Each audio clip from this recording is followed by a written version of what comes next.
और वो साधक ये सोचते हैं कि ये हमारे साथ रहते हैं, ये देवता यही सर्वशक्तिमान है, साधना करते यही प्रकट होते हैं। और होता था उनकी साधना से वो काल, और वो अपना वास्तविकता बताता नहीं।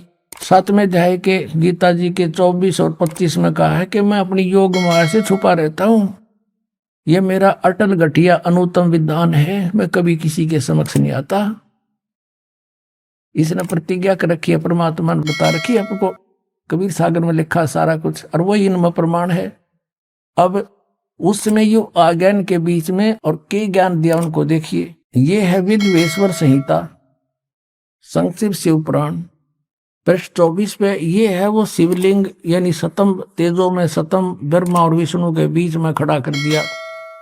और फिर ये देखिएगा 25 पृष्ठ पे, ब्रह्मा और विष्णु ने पूछा, प्रभु उस शिव रूप में खड़े भगवान काल से पूछा, सतकाल रूपी ब्रह्म से,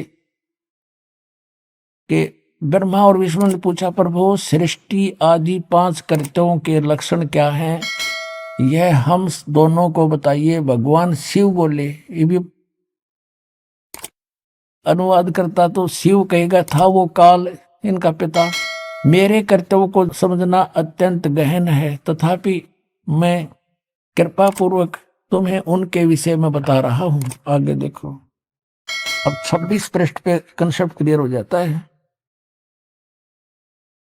ये 26 पृष्ठ पे शिव पुराण का, यहां देखिएगा, पुत्रो, यू काल कहता है ब्रह्मा और विष्णु को, पुत्रो तुम दोनों ने तपस्या करके प्रसन्न हुए मुझ परमेश्वर से सृष्टि और सतिथि नामक 2 कृत प्राप्त किए,